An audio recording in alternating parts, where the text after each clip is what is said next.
우리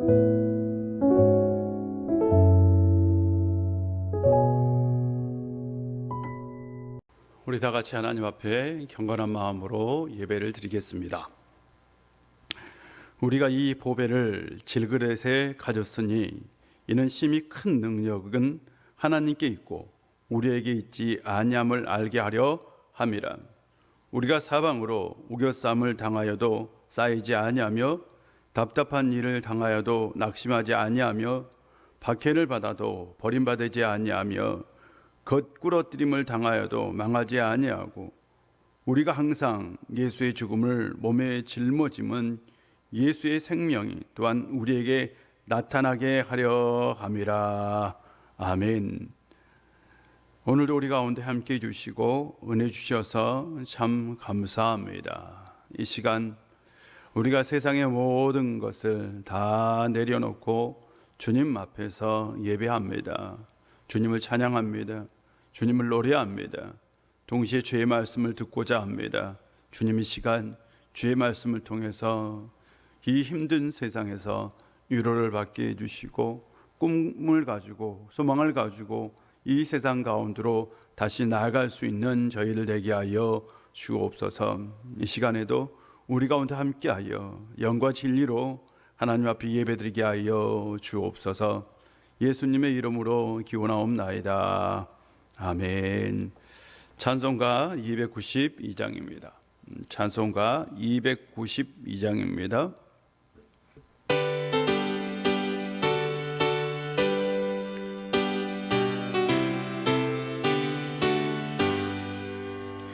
주 없이 살 수 없네 죄인의 구주여 그 귀한 고백 피로 날 구속하소서.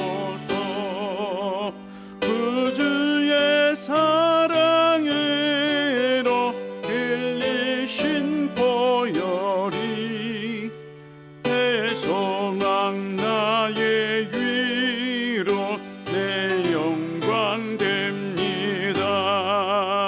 주 없이 살 수 없네 나 혼자 못 서리. 힘없고 부족하며 지혜도 없도다. 내 주는 나의 생명 또 나의 힘이라. 주님을 의지하여 지혜를 얻으리. 주 없이 살 수 없네 내 주는 아신다. 내 영의 깊은 강구 마음의 소원이 주밖에 나의 마음 네 알아주리요. 내 마음 위로하사 평온케 하시네. 주 없이 살 수 없네 세월이 흐르고 이 깊은 고독 속에 내 생명 끝나도 사나운 풍랑일 때 날 지켜주시니 내 곁에 계신 주님 늘 힘이 됩니다. 아멘. 하나님 말씀은 시편 72편입니다. 시편 72편입니다. 시편 71편 1절부터 19절까지 있는데요. 오늘 우리는 1절부터 7절까지만 보도록 하겠습니다. 시편 72편 1절부터 7절 하나님 말씀 봉독하도록 합니다. 하나님이여 주의 판단력을 왕에게 주시고 주의 공의를 왕의 아들에게 주소서. 그가 주의 백성을 공의로 재판하며 주의 가난한 자를 정의로 재판하리니 의로 말미암아 산들이 백성에게 평강을 주며 작은 산들도 그리하리로다. 그가 가난한 백성의 억울함을 풀어주며 궁핍한 자의 자손을 구원하며 압박하는 자를 꺾으리로다. 그들이 해가 있을 동안에도 주를 두려워하며 달이 있을 동안에도 대대로 그리하리로다. 그는 벤 풀 위에 내리는 비같이 땅을 적시는 소낙비같이 내리리니 그의 날에 의인이 흥왕하여 평강의 풍성함이 달이 닿을 때까지 이르리로다. 아멘. 오늘도 하나님의 은혜가 우리 사랑하는 성도님들 가운데 함께해서 이 무더운 여름날 영적으로 여러분들이 시원해지기를 주의 이름으로 축복합니다. 우리 육신은 더위를 경험하지만 여러분의 영이 말씀으로 늘 시원해졌으면 좋겠습니다. 이스라엘 역사 속에서 가장 유명한 왕, 당연히 우리는 다윗 왕이라고 얘기하죠. 그런데 또 다른 왕이 있다면 바로 솔로몬 왕입니다. 세상 사람들도 잘 알고 있는 왕이 바로 솔로몬 왕입니다. 솔로몬은 아버지처럼 용사는 아니었습니다. 아버지처럼 전쟁을 잘했던 왕도 아닙니다. 그러나 그는 탁월한 정치가였고요. 또한 동시에 그는 이스라엘 역사에서 가장 넓은 영토까지 확장했던, 그리고 이스라엘 역사 속에서 그 당시가 가장 부유하던 시대의 왕이었습니다. 그러니까 나라를 가장 부국강병의 나라로 만들었던 왕을 찾으라면 당연히 솔로몬 왕입니다. 그는 아주 탁월한 정치가였어요. 그렇다면 그가 어떻게 탁월한 정치가가 될 수 있었는가 하는 거죠. 오늘 시편 72편은 그것을 우리가 좀 알 수 있습니다. 시편 72편의 제목을 보면 솔로몬의 시라고 되어 있어요. 그런데 이 솔로몬의 시라고 되어 있는 이것이 실질적으로 보면 19절 보면 이렇게 끝나요. 19절 보면 그의 영원한 이름을 영원히 찬송할지어다. 온 땅에 그의 영광이 충만할지어다. 아멘, 아멘. 이새의 아들 다윗의 기도가 끝나니라 라고 얘기합니다. 마치 이 시편이 다윗의 시편처럼 얘기를 하고 있어요. 그래서 시편 72편이 솔로몬의 시편이냐 아니면 다윗의 시편이냐라는 논쟁이 있습니다. 표제는 분명히 솔로몬의 시라고 되어 있고, 또한 끝에 부분에 19절에서는 이것이 다윗의 시편처럼 얘기를 하고 있어요. 그래서 이 시편 72편이 솔로몬의 시편이라고 말하는 사람도 있고 다윗의 시편이라고 말하는 사람도 있습니다. 이 시편이 솔로몬의 시편이라고 말하는 사람의 주장은 바로 19절을 이렇게 해석합니다. 19절이 원어에서는 이게 19절, 20절로 나눠져 있어요. 그래서 20절, 이 구절은 이 시편 72편의 끝이 아니라 시편 2권의 끝이라고 얘기를 합니다. 시편 150편은 원래 5권의 책으로 되어 있어요. 그리고 두 번째 책이 바로 시편 42편부터 시편 72편까지입니다. 그래서 제2권의 끝이 바로 오늘 본문 19절 끝 하반절에 나오는 이새의 아들 다윗의 기도가 끝나니라 라는 그것의 끝이라는 거죠. 즉 시편 제2권은 주로 다윗의 시편인데 이게 다윗의 시편이 끝났다라는 의미를 갖고 있다. 그래서 이건 솔로몬의 시편이다라고 얘기하는 사람이 있고, 그 다음에 두 번째로는 이 솔로몬의 시를 솔로몬을 위한 시로 번역을 합니다. 솔로몬을 위한 시로 번역을 하면 당연히 이건 누가? 다윗이 아들을 위해서 지은 시편이라고 주장을 한 거죠. 그래서 어떤 사람은 솔로몬의 시편이라고 얘기하고 어떤 사람은 다윗의 시편이라고 얘기하는데, 세 번째 절충안이 있어요. 절충안은 어떤 거냐? 다윗이 나이가 많이 들었어요. 이제 죽을 때가 됐어요. 그래서 그 아들을 위해서 시편을 기록합니다. 그러고 나서 아들에게 시편을 물려준 거죠. 이 아들이, 솔로몬이 그 시편을 다시 이렇게 자기의 것으로 만든 거죠. 그래서 아버지가 주은 시편을 자기의 시편으로 만들었다라는 거죠. 이건 충분히 개연성이 있어요. 다윗도 왕이고 솔로몬도 왕입니다. 둘 다 왕이 어떤 자리인지 알고요, 또 왕에게 필요한 자질이 무엇인지 아는 거죠. 실은 솔로몬은 아버지의 영향을 받아 지혜로운 왕이 되고 싶었던 것 같아요. 그런 의미에서 틀림없이 아버지가 물려준 시편을 다시 고쳐서 자신의 시편으로 만들었다면, 이 시편은 때로는 다윗의 시편도 되고 솔로몬의 시편도 될 수 있는 겁니다. 중요한 것은 오늘 시편은 왕이 어떤 자질을 가져야 하는가라는 거죠. 다윗은 혈통을 가진 왕은 아닙니다. 그러니까 다윗은 그냥 목동에서 왕이 되었던 사람이죠. 그러나 솔로몬은 다르죠. 솔로몬은 바로 적자였고요, 적통을 가지고 있습니다. 그는 왕의 아들이었던 거죠. 그래서 그 이후로는 왕위가 흔들릴 리 없죠.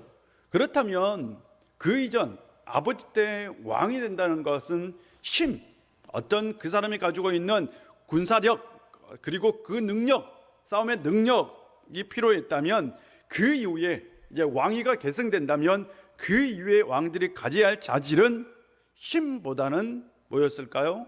지혜였던 거죠. 다윗은 그것을 알았던 것으로 보입니다. 그래서 왕위가 고정되었다면 당연히 왕은 지혜로운 사람이 되어야 한 거죠. 그래서 왕이 어떤 자질을 가져야 하느냐라는 시편, 이것이 바로 시편 72편이다라는 것을 보여주고 있다는 거죠. 시편 72편 1절을 보면 이런 말씀이 있어요. 하나님이여 주의 판단력을 왕에게 주시고 주의 공의를 왕의 아들에게 주소서라고 얘기합니다. 이 왕은 다윗 왕이든 솔로몬 왕이든 왕이 구하고 있는 건 뭐냐? 주의 판단력, 주의 공의를 구하고 있다라는 거죠. 솔로몬의 이야기 중에서, 성경에 나오는 솔로몬의 얘기 중에서 세상 사람들도 알고 있는 이야기, 세상 사람들도 솔로몬 하면 그런 재판을 했어 라고 알고 있는 이야기, 당연히 기독교인은 누구나 다 알아야 할 이야기, 그것이 바로 열왕기상 3장에 나오죠. 열왕기상 3장을 보면 그 유명한 솔로몬 재판 얘기가 나오죠. 어느 날 두 명의 창녀가 왕 앞에 섰어요. 그러고 나서 첫 번째 여인이 이렇게 얘기합니다. 왕이여, 이 여자가 저와 한 집에 살고 있습니다. 그러니까 두 여인이 같이 지금 선 거예요. 저 여자가 집에 같이 있을 때에 제가 먼저 아기를 낳았습니다. 제가 먼저 아기를 낳았고 그때 집에는 사람들이 없었습니다. 그리고 나서 3일 후에 저 여인이 아기를 낳았습니다. 그리고 나서 어느 날 밤중에 저 여자가 그만 자기 아이를 그냥 깔고 눕는 바람에, 자다가 깔고 눕는 바람에 아이가 죽었습니다. 아니, 어떻게 엄마가 아이를 깔고 누울 수 있어요? 그런데 저 여인이 그랬다. 그래서 아이가 죽었다라는 거죠. 그래서 저 여인은 아이가 죽는 것을 확인하고 한밤중에 제 아기를 자신의 가슴에 품고 죽은 아이를 제 품에 두었습니다. 다음날 아침에 일어나 보니 제가 아기를 확인했을 때에 아기는 죽어 있었는데, 아침 햇살에 이렇게 자세히 들여다보니까 제가 품고 있는 죽은 아이는 제 아이가 아니었습니다. 저 여인이 아이를 바꾼 것입니다 라고 얘기합니다. 그 여자가, 그러자 이 얘기를 듣고 있는 여자가 아닙니다, 살아있는 아들이 내 아들이고 죽은 아이는 제 아이입니다. 저 여인의 아이입니다.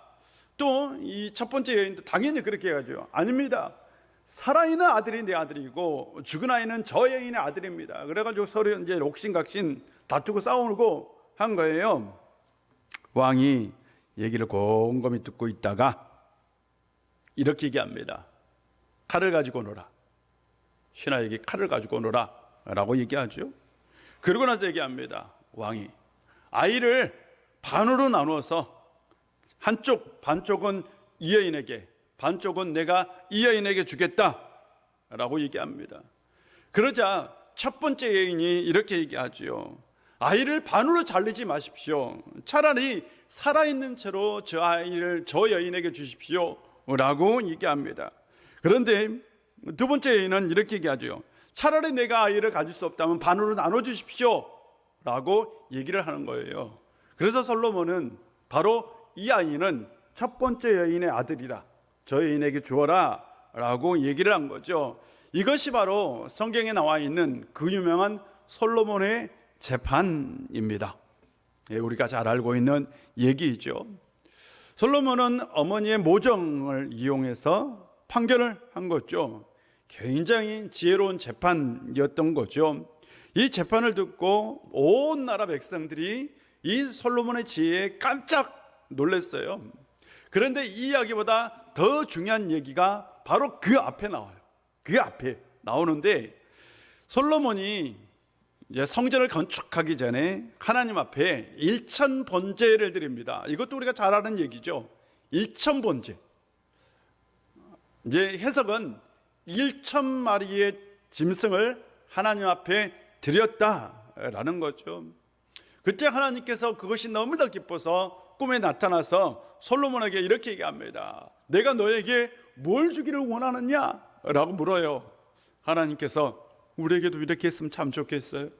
그런데 중요한 건 솔로몬이 먼저 하나님께 그렇게 깊은 헌신의 마음, 오로지 하나님 앞에 충성했을 때 하나님께서 너 무엇을 구하느냐? 내가 구하는 것을 주겠다 라고 말씀했다는 거죠. 그때 솔로몬이 하나님께 구합니다. 주께서는 내 아버지 다윗에게 큰 은총을 베풀어 주셨습니다. 그가 주께 충성스러우며 의롭고 정직했기 때문입니다.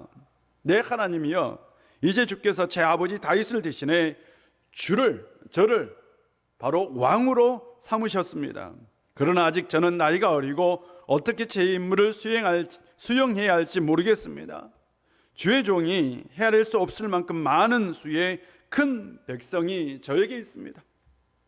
그러니 주의 종에게 옳고 그름을 가려내는 마음을 주셔서 주의 백성들을 잘 다스리고 선악을 분별하게 해 주십시오. 누가 주의 일 많은 백성을 다스릴 수 있겠습니까? 라고 선악을 분별할 수 있는 지혜를 달라고, 이 백성들을 옳고 그름을 가려낼 수 있는 지혜를 달라고 하나님께 구한 거예요. 하나님께서 이렇게 응답하십니다. 너 자신을 위해 장수나 재산을 구하지 않고 내 원수들의 목숨도 구하지 않고 판결할 때 필요한 분별의 지혜를 구했으니 내가 구한 대로 다 주겠다. 내가 내게 지혜롭게 분별한 마음을 줄 것이다. 전에도 너와 같은 사람이 없었고 내 이후에도 너와 같은 사람이 일어나지 않을 것이다 라고 말씀하십니다. 그리고 난 다음에 이 재판 얘기가 나오죠.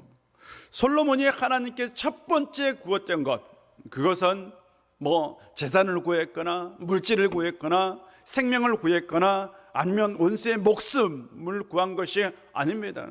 그는 하나님께 구한 것이 오직 백성들을 잘 다스릴 수 있는 방법, 백성들을 정말 지혜롭게 다스릴 수 있는 방법, 백성들의 송사를 듣고 그것을 잘 분별할 수 있는 지혜를 달라고 하나님께 구한 거죠. 그리고 나서 그것을 선물로 받았어요.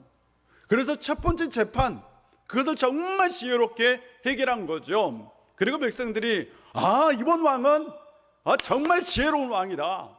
와, 대단한 왕이다. 다윗 왕과 분명히 다르다 라고 기대했던 거예요. 우리는 솔로몬이 구한 그 지혜에 대해서 솔로몬 똑똑하고 현명한 사람이라고 우리는 늘 얘기했어요. 솔로몬이 정말 잘 구했다, 바른 것을 구했다. 솔로몬은 정말 그런 자질을 가지고 있었다라고 생각합니다. 그래서 우리는 솔로몬의 그 기도에 대해서, 솔로몬이 구한 것에 대해서 우리는 솔로몬을 그렇게 지금까지 칭찬했던 거죠. 그래서 그가 지혜뿐만 아니라 부도 명예도 얻었다라고 얘기한 거죠. 그런데 오늘 시편을 보면 솔로몬이 그것을 구하는데 결정적 역할을 했던 사람은 다윗으로 보입니다. 솔로몬이 지혜를 구하는데 결정적 역할을 했던 사람은 바로 다윗이고 다윗의 영향력으로 보입니다. 다윗은 제가 아까도 말씀드렸듯이 태어나자마자 왕의 핏줄로 태어난 사람이 아니에요. 그는 목동으로 태어난 사람입니다. 그래서 열심히 싸웠어요. 그래서 그는 용사였어요. 싸움에 능한 사람이었습니다. 그래서 그리고 나서 그는 왕이 되었어요. 그것도 이스라엘의 온 나라를 통일하는 통일 왕국의 두 번째 왕이죠. 두 번째 왕이 되었어요. 그런데 그 앞길이 정말 쉽지는 않았어요. 그래서 나중에 보면 그가 왕이 되고 나서 순탄한 길을 걸었느냐? 결코 그렇지는 않습니다. 때로는 아들이 두 번이나 배신했어요. 두 명의 아들이 배신하고요. 자녀들 사이에 수많은 다툼이 있었고, 그리고 나서 아들들이 배신할 때에 그의 신하들도 다윗을 배신하기도 합니다. 다윗은 용사였어요. 나라를 통치하고요, 힘으로 나라를 다스릴 수 있는 왕이었어요. 그러나 그에게는 정치력은 없었던 것으로, 정말 지혜롭게 나라를 이끌어 나갈 수 있는 그런 힘은 좀 부족했던 것으로 보입니다. 그래서 그는 알았어요. 나라를 다스리는 것이 힘으로만 되는 것이 아니라 다른 무엇이 필요하다는 걸 알았어요. 왕의 자질에는 힘만, 능력만 있어서 되는 것이 아니라 왕위가 안정되어 있다면 이제는 중요한 건 뭘까요? 지혜인 거죠. 지혜가 필요했던 거예요. 그것도 선악을 분별하는 지혜가 필요했던 겁니다. 왜? 왕은 나중에 싸울 일이 없으면, 왕이 나라를 다스릴 때 참으로 중요한 건 뭐냐? 선악을 분별할 수 아는 지혜인 거죠. 왕은 늘 끊임없이 선택의 자리에 서 있어요. 그리고 나서 그 선택에 대해서 책임을 져야 합니다. 리더는 한 공동체를 책임지죠.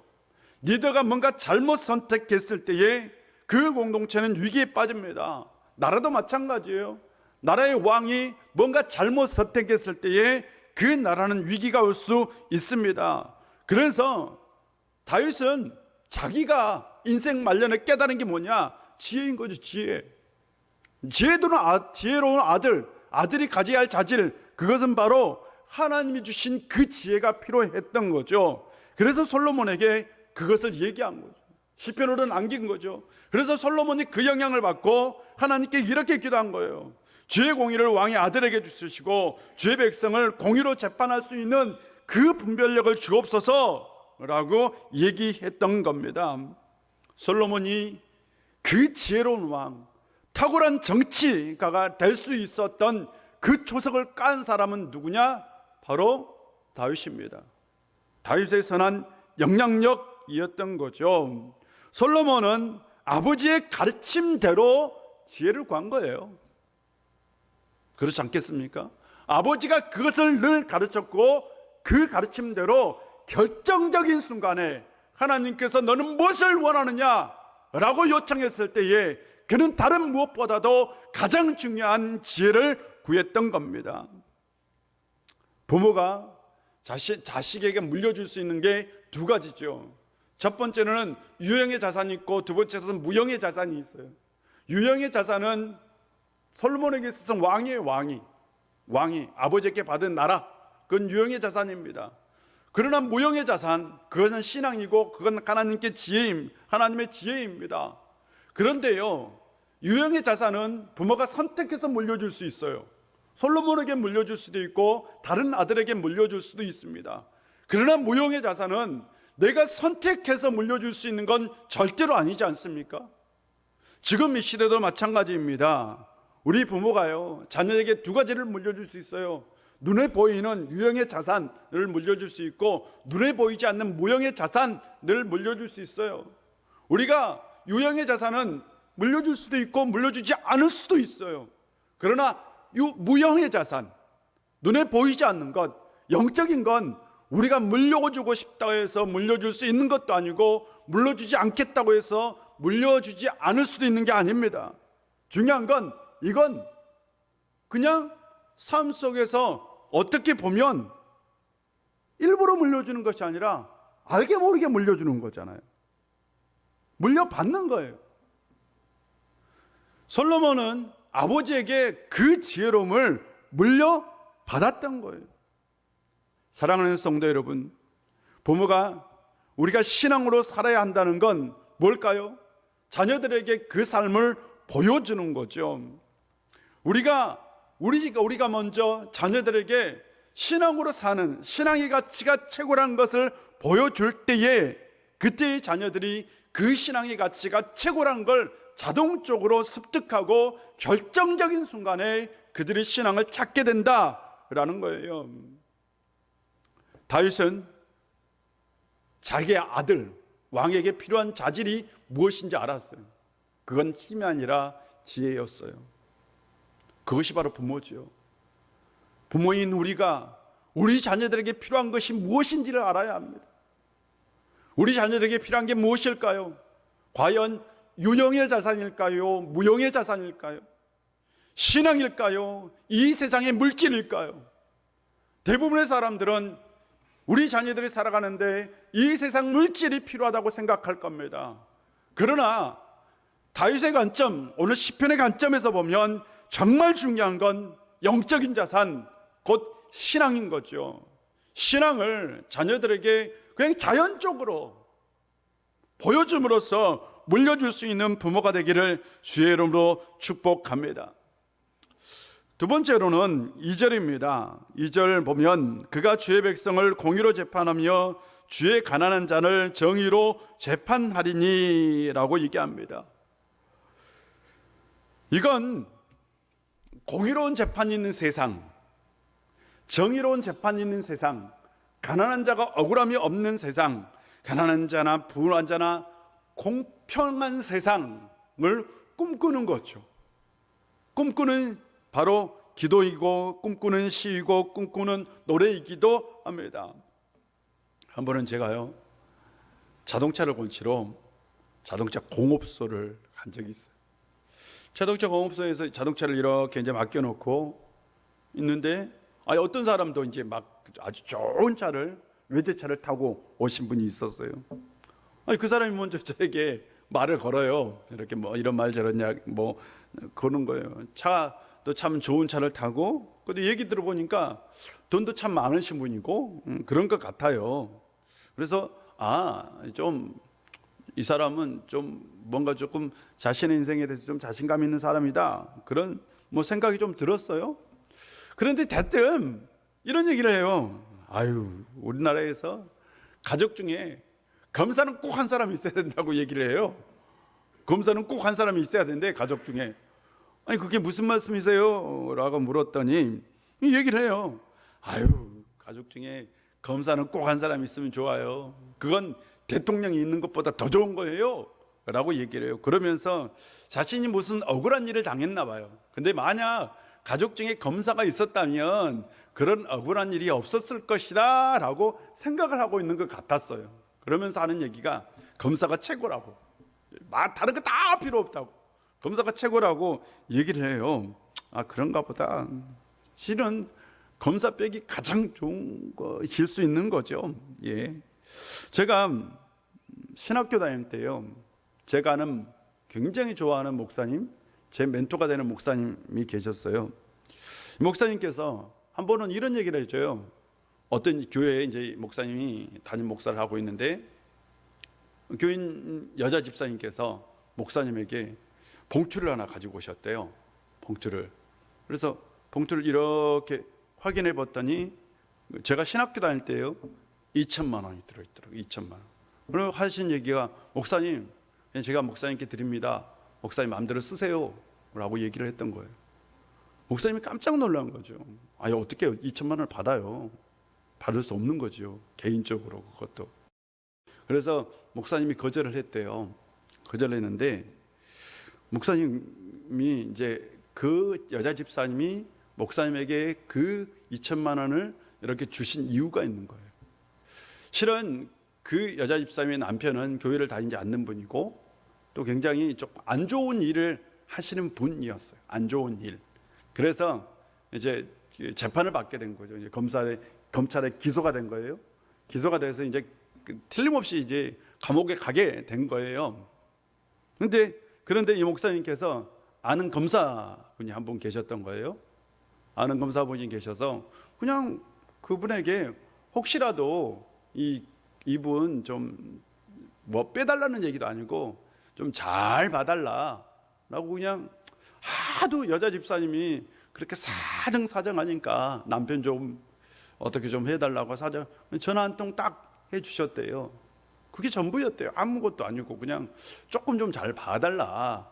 그냥 뭐죠 이렇게 빼달라는 것도 아니고 잘 봐달라 좀 한 거였어요. 근데 그 이후에 어떻게 됐는지를 여러분 상상에 맡기겠습니다. 제가 뭐라고 얘기할 수는 없는 거잖아요. 그런데 나중에 그 여자 집사님이 그게 너무나 고마워서 그 당시 2천만 원이 되는 봉투를 목사님에게 가져온 거죠. 목사님은 도저히 그것을 받을 수 없었던 거죠. 우리는 보통 이렇게 얘기해요. 유전무죄, 무전유죄. 그렇게 얘기하죠. 제가 그 얘기를 듣고 곰곰이 생각해 봤어요.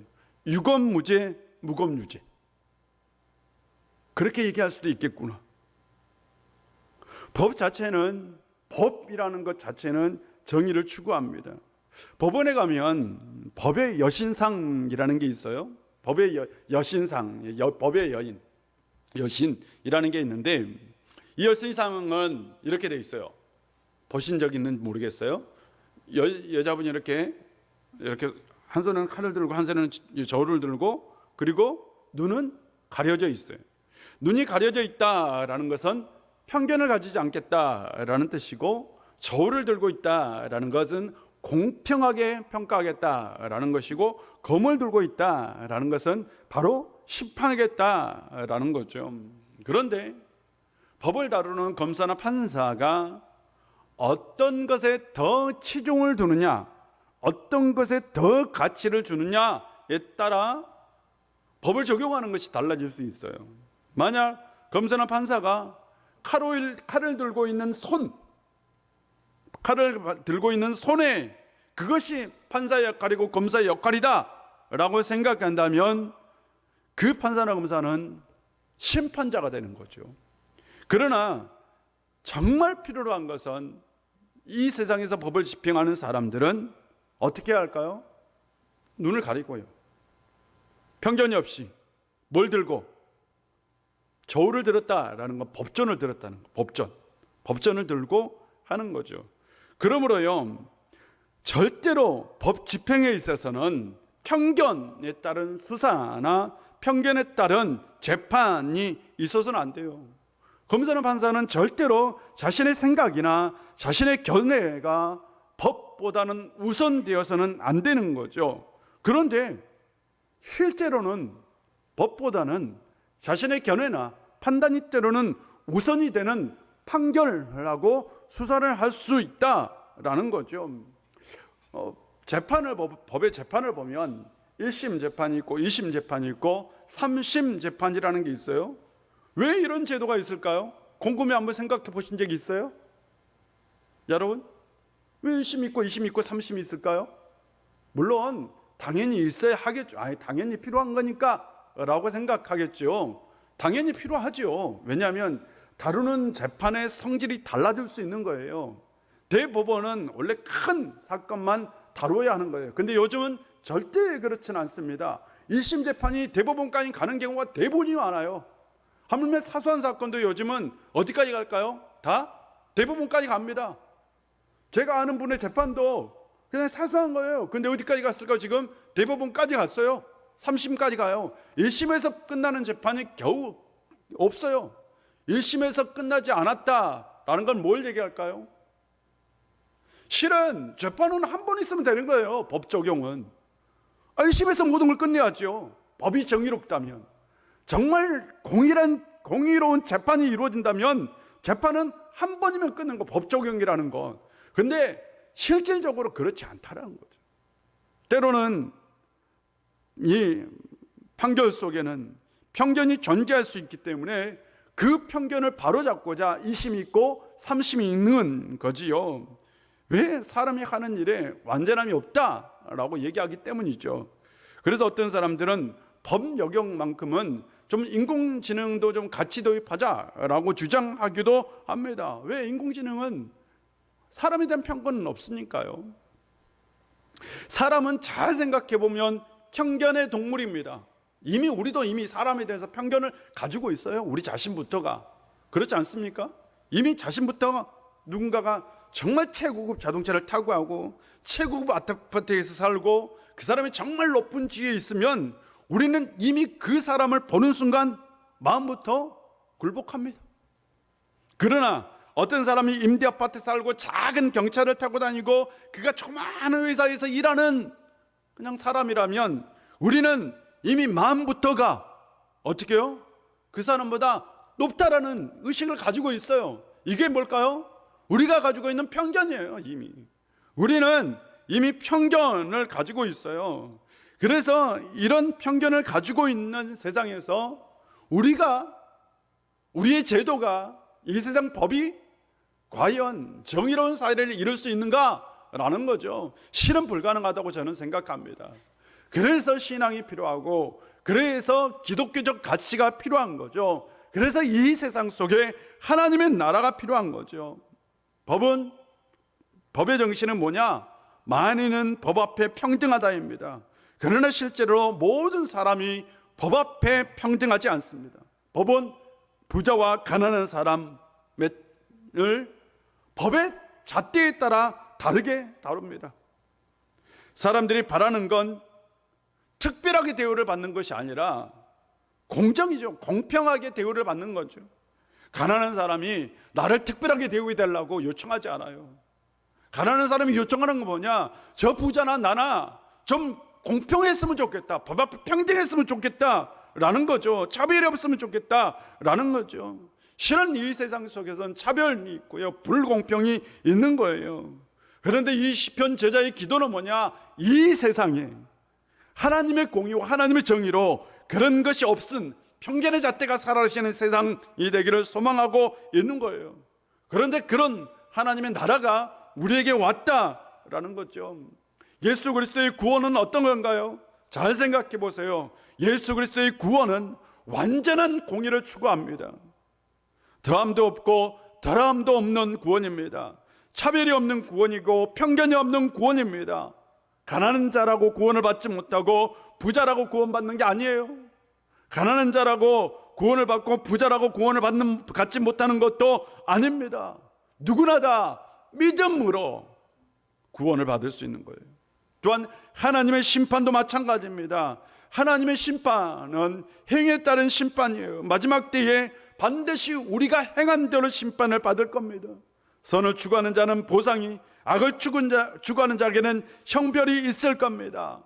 이 세상에 진정으로 필요한 건 하나님의 나라와 하나님의 공의, 하나님의 의입니다. 그러므로 이 세상 가운데 하나님의 나라의 정의가 심어질 수 있도록 우리 그 주기도문의 기도처럼 하나님의 의가 이 세상 가운데 가득 찰 수 있도록 기도합시다. 이것이 바로 우리의 꿈, 우리의 비전, 우리의 소망이 되어야 합니다. 기독교인들이 먼저 이것을 꿈꿔야 하는 거죠. 여러분, 사랑하는 성도 여러분, 이 세상 속에서 우리가 꿈꿔야 할 세상은 하나님의 나라인 것을 꼭 기억하시기를 바랍니다. 세 번째로 보면 3절입니다. 의로 말미암아 산들이 백성에게 평강을 주며 작은 산들도 그리하리로다 라고 얘기합니다. 우리말에 윗물이 맑아야 아랫물이 맑다라는 말이 있죠. 물은 당연히 위에서 아래로 흐릅니다. 그런데 신기해요. 여러분, 정의도요, 위에서부터 아래로 흘러요. 정의는 절대 아래에서 위로 흐르지 않습니다. 물의 속성과 똑같아요. 정의는 위에서부터 아래로 흘러요. 이 세상 역사 속에서 모든 정의는, 모든 의의는 다 그랬어요. 위에서부터 아래로 흘렀어요. 그래서 반드시 위가 맑아야지 아래가 맑은 세상이 됩니다. 오늘 본문에서 산들, 작은 산들, 무엇을 얘기할까요? 이건 은유적 표현입니다.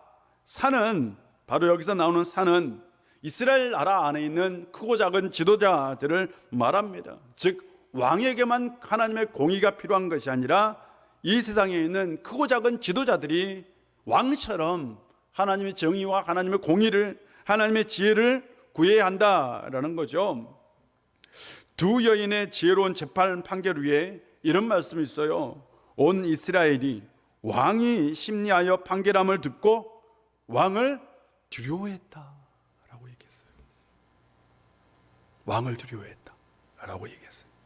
솔로몬의 그 지혜로운 판결을 듣고 솔로몬의 꿈, 솔로몬의 비전, 솔로몬의 그 소망, 솔로몬이 이루고자 하는 그 나라가 무엇인지 그들은 비로소 보게 된 거죠. 다윗 왕은 힘으로 통치하는 나라를 이루었어요. 그러나 솔로몬은 지혜로 이 세상을 통치하고 싶었던 겁니다. 솔로몬의 꿈과 이상은 뭐냐? 이 세상을 하나님의 지혜로 이끌어 나가는 세상, 하나님의 공의와 하나님의 정의가 실현되는 세상을 만들고 싶었던 거예요. 바로 백성들의 크고 작은 지도자에게 그것을 보여준 거죠. 그 이상을 보고 실은 백성의 지도자들이 깜짝 놀란 거죠. 이스라엘은 지파로 구성되어 있었어요. 지파마다 지파를 대표하는 사람들이 있었고 각 지역마다 원로들이 있었는데 각 지역의 원로들이 실질적으로는 재판관들이었어요. 그러므로 실은 각 지역의 원로들이 어떻게 재판을 하느냐에 따라 그 나라의 하나님의 정의가 실현될 수 있었던 겁니다. 솔로몬은 바로 이 지혜로운 판결을 통해서 그걸 보여준 거죠. 솔로몬이 꿈꾸고 있는 이상적인 나라를 보고 그들이 깜짝 놀랐다. 그리고 나서 그 나라가 실제로는 하나님의 역사는 부강한 나라가 된 거예요.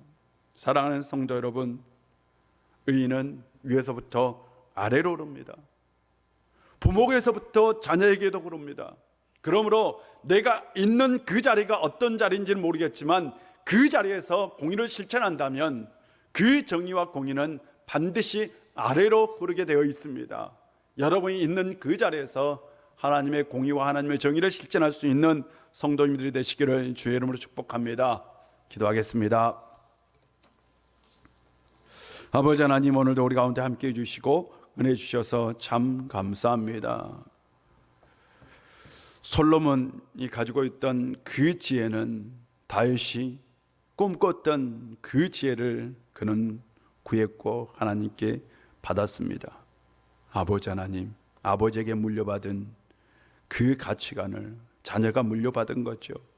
우리가 신앙적 가치관으로 자녀들에게 좋은 삶의 가치관을 물려줄 수 있게 하여 주시고 우리가 이 세상 속에서 하나님 나라와 하나님의 의를 구하는 사람이 되게 하여 주옵소서. 아버지 하나님, 이 무더운 여름날 우리가 이 세상 속에서 하나님의 자녀로 살아갈 때에 하나님의 자녀로서의 권능과 능력을 주셔서 이 세상을 이기기도로 남는 그 놀라운 역사를 일으킬 수 있는 주의 거룩한 백성 되게 하여 주옵소서. 또한 힘들고 어려운 성도님들, 그들의 삶의 모든 문제를 주님께서 다 해결해 주시고 복된 인생 되게 하여 주옵소서. 예수님의 이름으로 축복하며 기도합니다. 아멘. 찬송가 325장입니다.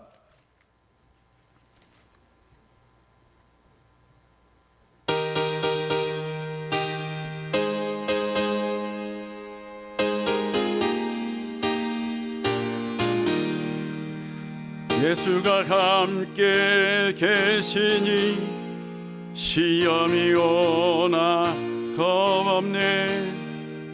기쁨의 근원 되시는 예수를 위해 삽시다. 날마다 주를 섬기며 언제나 주를 기리고 그 사랑 안에 살면서 딴 길로 가지 맙시다.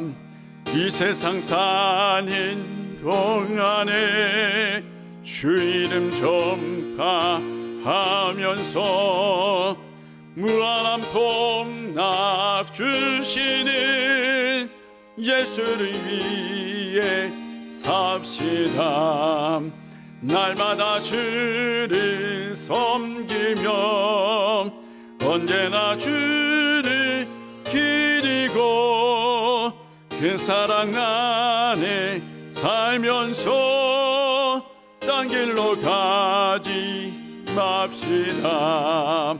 이 세상 친구 없어도 예수는 나의 친구니 불의한 일이 버리고 예수를 위해 삽시다.